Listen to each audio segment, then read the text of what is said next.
Hello friends, ओम श्री गणेशाय नमः। जय श्री कृष्णा। आप सभी का स्वागत है आपके अपने यूट्यूब चैनल पर।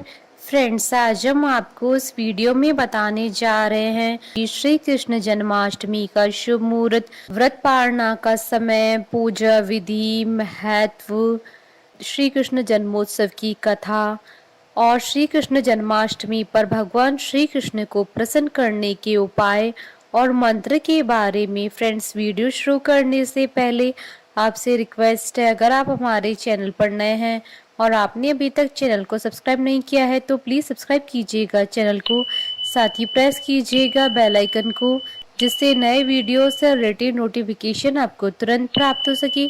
और वीडियो पसंद आने पर वीडियो को लाइक और शेयर जरूर कीजिएगा ताकि सभी भक्तों को इस वीडियो का लाभ प्राप्त हो सके। और कमेंट बॉक्स में जय श्री कृष्णा जरूर लिखिएगा। इस साल जन्माष्टमी पर दुर्लभ संयोग बन रहा है। श्रीमद् भागवत पुराण के अनुसार भगवान श्री कृष्ण जी का जन्म भाद्रपद मास के कृष्ण पक्ष की अष्टमी तिथि को रोहिणी नक्षत्र, हर्षण योग और वृषभ राशि के चंद्रमा में हुआ था। इसी कारण हर साल इस दिन को श्री कृष्ण जन्माष्टमी के रूप में मनाया जाता है। इस साल जन्माष्टमी की तिथि को लेकर थोड़ा सा कंफ्यूजन है, क्योंकि इस साल 2 दिन जन्माष्टमी का उत्सव मनाया जाएगा। फ्रेंड्स, अब आइए जानते हैं जन्माष्टमी की शुभ मुहूर्त के बारे में। हिंदू पंचांग के अनुसार इस बार जन्माष्टमी 2 दिन मनाई जाएगी। पहली 18 अगस्त को जिसे गृहस्थ जीवन में जीने वाले लोग मनाएंगे, वहीं 19 अगस्त की जन्माष्टमी साधु संत मनाएंगे। इस बार जन्माष्टमी काफी खास होने वाली है, क्योंकि इस दिन काफी खास योग बन रहे हैं। इस दिन वृद्धि योग भी लग रहा है। मान्यता है कि जन्माष्टमी पर वृद्धि योग में पूजा करने से आपके घर सुख संपत्ति की वृद्धि होती है और माँ लक्ष्मी जी का वास होता है। अष्टमी तिथि प्रारंभ होगी 18 अगस्त 2022 को रात्रि 9:21 पर। अष्टमी तिथि का समापन होगा 19 अगस्त 2022 को रात्रि 10:59 पर। अभिजीत मुहूर्त रहेगा 18 अगस्त 2022 को दोपहर 12:05 से दोपहर 12:56 तक और वृद्धि योग रहेगा 17 अगस्त की रात्रि 8:56 से 18 अगस्त की रात्रि 8:41 तक। और ध्रुव योग रहेगा 18 अगस्त 2022 को रात्रि 8:41 से 19 अगस्त 2022 को रात्रि 8:59 तक। और भरणी नक्षत्र रहेगा 17 अगस्त 2022 को रात्रि 9:57 से 18 अगस्त की रात्रि 11:35 तक। और राहु काल रहेगा 18 अगस्त 2022 को दोपहर 2:06 से दोपहर 3:42 तक। और निशिता काल पूजन का मुहूर्त रहेगा रात्रि 12:20 से 1:05 तक। धर्मशास्त्रों के अनुसार व्रत पारण का समय रहेगा 19 अगस्त 2022 को रात्रि 10:59 के बाद। पारण के दिन अष्टमी तिथि की समाप्ति का समय रहेगा 19 अगस्त 2022 को रात्रि 10:59 के बाद। धर्मशास्त्रों के अनुसार वैकल्पिक व्रत पारण का समय रहेगा 19 अगस्त 2022 को सुबह 6 बजे के बाद। मान्यता है कि दुर्लभ संयोग में भगवान श्री कृष्ण जी की पूजा करने से सभी मनोकामनाएं शीघ्र ही पूर्ण होती है। जन्माष्टमी का पर्व देश भर में मनाया जाता है, लेकिन मथुरा वृंदावन में इस त्योहार की अलग ही धूम होती है। खासकर मंदिरों और घरों में लोग बाल गोपाल के जन्मोत्सव का आयोजन करते हैं। बाल गोपाल के लिए पालकी सजाई जाती है। वहीं इस दिन निसंतान दंपति विशेष तौर पर जन्माष्टमी का व्रत रखते हैं। वे बाल गोपाल कृष्ण जैसी संतान की कामना से यह व्रत रखते हैं।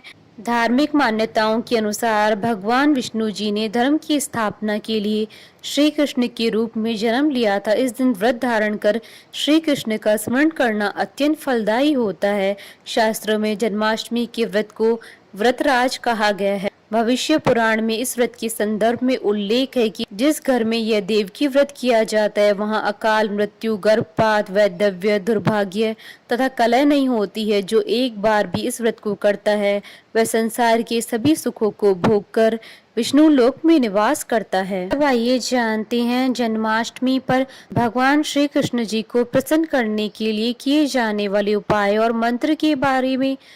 गाय को प्रतिदिन चारा खिलाएं। अगर ऐसा करना आपके लिए संभव नहीं है तो जन्माष्टमी पर गाय को चारा अवश्य खिलाएं। अपने घर में बनी पहली रोटी प्रतिदिन गाय को जरूर खिलाएं। ऐसा करने से आपको गौ माता के आशीर्वाद के साथ साथ भगवान कृष्ण और अन्य देवी देवताओं का आशीर्वाद मिलता है। गाय को जन्माष्टमी के दिन चना जरूर खिलाएं। गुड़ के साथ साथ चना गाय का सर्वोत्तम आहार माना गया, इसलिए अपनी क्षमता के अनुसार जन्माष्टमी पर गाय को गुड़ और चना खिलाएं। जन्माष्टमी के दिन गाय को स्नान जरूर कराएं। गाय को स्नान कराने का पुण्य मानो भगवान श्री कृष्ण के साथ साथ 33 करोड़ देवी देवताओं के स्नान कराने के पुण्य के समान माना गया है। क्रीम कृष्णाय नमः ये श्री कृष्ण जी का मूल मंत्र है। इस मंत्र का जन्माष्टमी के दिन जाप करने से अटका हुआ धन प्राप्त होता है और साथ ही घर परिवार में सुख की वर्षा होती है। फ्रेंड्स, अब आइए जानते हैं श्री कृष्ण जन्माष्टमी की व्रत और पूजन विधि के बारे में।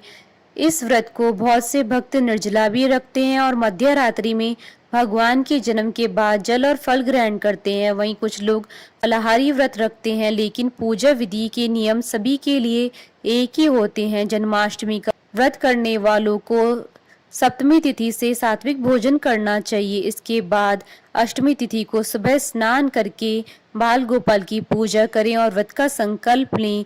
दोपहर के बाद जल में काले तिल मिलाकर स्नान करें और देवकी जी का प्रसूति गृह बनाएं। इस गृह में एक बिछौना बिछाकर कलश स्थापित करना चाहिए। फिर देवकी, वसुदेव, भगवान विष्णु, माता लक्ष्मी, यशोदा माता और नंद देव की पूजा करें और बाद में पट लगा लें। रात में 12 बजे भगवान की चौकी पर लाल या पीले रंग का कपड़ा बिछाएं और भगवान कृष्ण जी की मूर्ति या तस्वीर स्थापित करें और बाल गोपाल को पंचामृत और गंगा जल से स्नान कराएं और नए वस्त्र पहनाकर उनका श्रृंगार करें। जन्म के दौरान नंद के आनंद भयो जय कन्हैया लाल की जरूर गाएं। श्रृंगार में बाल गोपाल को पीले रंग की पोशाक पहनाएं, मुकुट पर मोर पंख लगाएं, चंदन की माला पहनाएं और बांसुरी चढ़ाएं। साथ ही भगवान के पास गाय भी रखें। श्रृंगार के बाद भगवान को रोली और अक्षत लगाएं और फिर माखन मिश्री का भोग लगाएं। धूप दीप से आरती करें। भोग में तुलसी के पत्ते का प्रयोग जरूर करें। इसके बाद भगवान को झूला झुलाने की परंपरा का पालन करें। फिर चंद्रमा को अर्घ्य दें। इसके बाद बाल गोपाल से पूरे परिवार समेत आशीर्वाद लें। फिर आप अपना व्रत खोल सकते हैं। जन्माष्टमी के दिन भगवान कृष्ण की 3 समय पूजा की जाती है। पहले सूर्योदय के समय स्नान के बाद कृष्ण जी की पूजा होती है। दूसरी देवकी सूतिका गृह के निर्माण के दौरान की जाती है। इसमें कृष्ण जी के साथ माता देवकी की पूजा की जाती है। तीसरी मध्य रात्रि में 12 बजे जन्म के बाद विधि विधान से पूजा की जाती है। इसके बाद धूमधाम से जन्मोत्सव मनाया जाता है। जन्माष्टमी के दिन माखन मिश्री के अलावा खीर का भी भोग लगाया जाता है। मथुरा में माखन मिश्री के अलावा पाग नाम का मिष्ठान भी बनाया जाता है। इसके अलावा 5 फल, मेवा, पंजीरी और पकवान और सबसे महत्वपूर्ण माखन मिश्री होना जरूरी माना गया है। माखन मिश्री कृष्ण जी को बहुत प्रिय है। मान्यता है कि जब कान्हा का जन्म हुआ था तब नंदगांव की महिलाओं ने सपना देखा कि गोपाल उनसे माखन मिश्री मांग रहे हैं। तब अगले दिन महिलाएं नंद बाबा के घर माखन लेकर बधाई देने गई थी। फ्रेंड्स, अब आइए प्रारंभ करें श्री कृष्ण जन्मोत्सव की कथा। स्कंद पुराण के अनुसार द्वापर युग की बात है। उन दिनों मथुरा में उग्रसेन नाम के राजा हुए, लेकिन स्वभाव से वह सीधे साधे थे। यही वजह थी कि उनके पुत्र कंस ने ही उनका राज्य हड़प लिया और स्वयं मथुरा का राजा बन बैठा। कंस की एक बहन थी जिसका नाम था देवकी। कंस उससे बहुत स्नेह करता था। देवकी का विवाह वसुदेव के साथ तय हुआ तो विवाह संपन्न होने के बाद कंस स्वयं ही रथ हाँकते हुए बहन को ससुराल छोड़ने के लिए रवाना हुआ। स्कंद पुराण के अनुसार जब वह बहन को छोड़ने के लिए जा रहे थे तभी एक आकाशवाणी हुई कि जिस बहन को वह इतने प्रेम से विदा करने स्वयं ही जा रहे हैं उसी बहन का 8वां पुत्र तेरा संहार करेगा। यह सुनते ही कंस क्रोधित हो गया और देवकी और वसुदेव को मारने के लिए जैसे ही आगे बढ़ा तभी वसुदेव ने कहा कि वह देवकी को कोई नुकसान न पहुंचाए। वह स्वयं ही देवकी की 8वीं संतान कंस को सौंप देगा। इसके बाद कंस ने वसुदेव और देवकी को मारने के बजाय कारागार में डाल दिया। कारागार में देवकी ने 7 संतानों को जन्म दिया और कंस ने सभी को एक एक करके मार दिया। इसके बाद जैसे ही देवकी फिर से गर्भवती हुई तभी कंस ने कारागार का पहरा और भी कड़ा कर दिया। तब भाद्रपद माह की कृष्ण पक्ष की अष्टमी को रोहिणी नक्षत्र में कन्हैया का जन्म हुआ। तभी श्री विष्णु ने वसुदेव को दर्शन देकर कहा कि वह स्वयं ही उनके पुत्र के रूप में जन्मे हैं। उन्होंने यह भी कहा कि वसुदेव जी उन्हें वृंदावन में अपने मित्र नंद बाबा के घर छोड़ आए और यशोदा जी के गर्भ से जिस कन्या का जन्म हुआ है उसे कारागार में ले आए। यशोदा जी के गर्भ से जन्मी कन्या कोई और नहीं बल्कि स्वयं माया थी। यह सब कुछ सुनने के बाद वसुदेव जी ने वैसा ही किया। वसुदेव जी ने जैसे ही कन्हैया को अपनी गोद में उठाया, कारागार के ताले खुल गए। पहरेदार अपने आप ही नींद के आगोश में आ गए। फिर वसुदेव जी कन्हैया को टोकरी में रखकर वृंदावन की ओर चले। कहते हैं कि उस समय यमुना जी पूरे उफान पर थी। तब वसुदेव जी महाराज ने टोकरी को सिर पर रखा और यमुना जी को पार करके नंद बाबा के घर पहुंचे। वहां कन्हैया जी को यशोदा जी के साथ पास रखकर कन्या को लेकर मथुरा वापस लौट आए। स्कंद पुराण के अनुसार जब कंस को देवकी की 8वीं संतान के बारे में पता चला तो वह कारागार पहुंचा। वहां उसने देखा कि 8वीं संतान तो कन्या है, फिर भी वह उसे जमीन पर पटकने ही लगा कि वह माया रूपी कन्या आसमान में पहुंचकर बोली कि रे मूर्ख, मुझे मारने से कुछ नहीं होगा।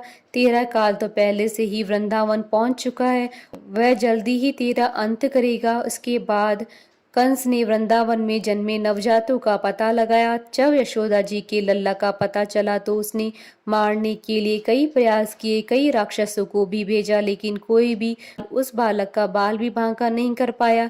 तो कंस को यह एहसास हो गया कि नंद बाबा का बालक ही वसुदेव देवकी की 8वीं संतान है। कृष्ण ने युवावस्था में कंस का अंत किया। इस तरह जो भी ये कथा पढ़ता है या सुनता है उसकी समस्त पापों का नाश हो जाता है।